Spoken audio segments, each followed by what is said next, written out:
Hello বন্ধুরা, কেমন আছেন সবাই? আশা করি সবাই নিশ্চয়ই খুব ভালো আছেন। আর আমার ছোট বন্ধুরাও নিশ্চয়ই খুব ভালো আছো। চলে এসেছি আবার একটা নতুন গল্প নিয়ে, গোপাল ভাঁড়ের কার্তিক পুজো। তাহলে বন্ধুরা চলুন দেখে নিই গোপাল ভাঁড় কেমন করে কার্তিক পুজো করলো। চলুন গল্পটা শুরু করি। মহারাজা কৃষ্ণচন্দ্রের অনুগ্রহে গোপালের কোনোদিনই কোনো কিছুতে অভাব নেই।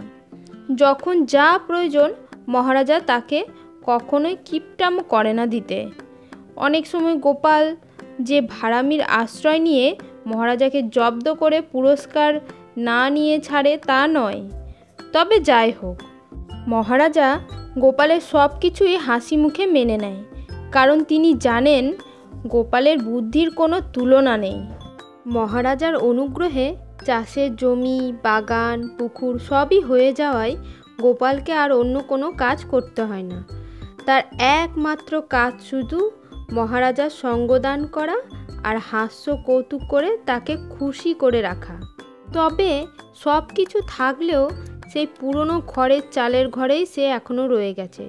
গোপালের বউয়ের অনেক দিনের ইচ্ছা একটা ছোট্ট পাকা ঘরে বাস করবে, কিন্তু গোপাল কোনো দিনই তার স্বাদ পূরণ করার চেষ্টা করেনি। প্রায়ই বলে, গিন্নি এত ব্যস্ত হচ্ছ কেন? সময় হলে ঠিক হবে। একদিন গোপালের মনের পরিবর্তন হলো। ভাবলো, তার বউ তো ঠিক কথাই বলছে। আমার তো মহারাজার দাক্ষিণে কোনো কিছুরই অভাব নেই, তবে পাকা ঘরটাই বা বাদ যায় কেন? মানুষের কথা তো বলা যায় না কিছু।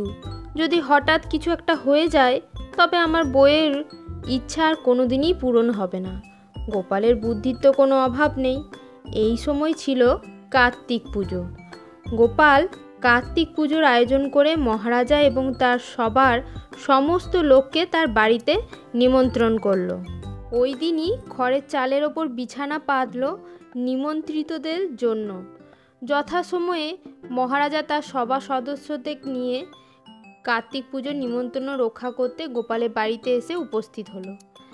বাড়ির বাইরে সদর দরজায় অভ্যর্থনার জন্য গোপালের ছেলে করজোড়ে উপস্থিত হলো।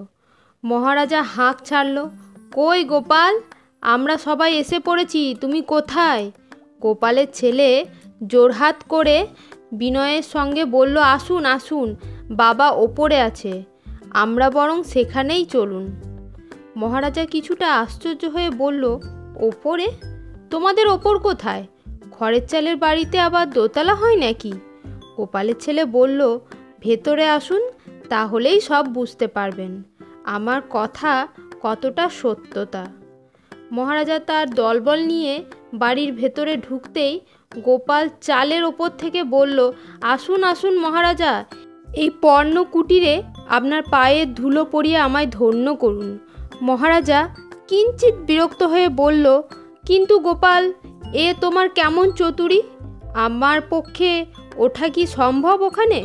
গোপাল বলল, কোনো চিন্তা করবেন না মহারাজা, সব ব্যবস্থা করে রেখেছি। এই যে মইটা দেখছেন, এটা বেয়ে উঠে চলে আসুন। আপনাদের মতন সম্মানীয় ব্যক্তিকে তো আর আমি আমার নিচে বসাতে পারি না, এই চালের ওপরেই তাই ব্যবস্থা করেছি। রাজা কৃষ্ণচন্দ্র গোপালের চতুরি বুঝতে পেরে বলল, বুঝেছি, তুমি এবার নেমে এসো। এভাবেই চতুরির আশ্রয় না নিয়ে আমাকে সোজাসুজি বললেই হতো। এরপর তোমার খড়ের চালের পরিবর্তে দোতলা পাকা বাড়িতে তোমার এখন থাকতে ইচ্ছা হয়েছে। গোপালের বিনতি ভাবে বলল, মহারাজা, আপনি আমার অপরাধ নেবেন না। যা কিছু দেখছেন সে তো আপনারই কৃপায়।